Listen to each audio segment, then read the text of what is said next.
So గ్రోతింగ్ అనేది ఏ రకంగా ఉంటుంది? ఎప్పటి నుంచి స్టార్ట్ అవుతది గ్రోత్ అనేది? నార్మల్ హెయిర్ మాదిరిగా మళ్ళీ ఎప్పుడు కనిపిస్తుంది?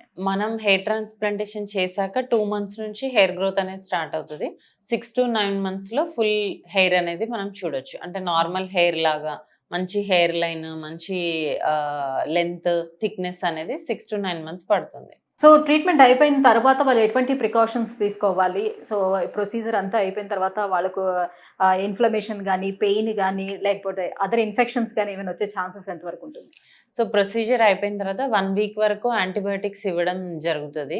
ఇన్ఫెక్షన్స్ ఫార్మ్ అవ్వకుండా అలాగా. అండ్ వాళ్ళకి ప్రాపర్‌గా మనం ఎలా క్లీన్ చేసుకోవాలి, ఎలా పడుకోవాలి, ఎలాంటి ఫుడ్ తీసుకోవాలి, ఇవన్నీ ప్రికాషన్స్ ఇవ్వడం జరుగుతుంది.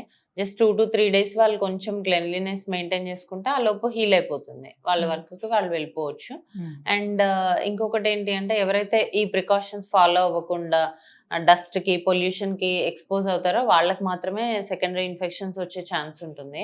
సో, మన దగ్గర చేసిన వాళ్ళలో ఇప్పటివరకు ఎవరికైతే రాలేదు.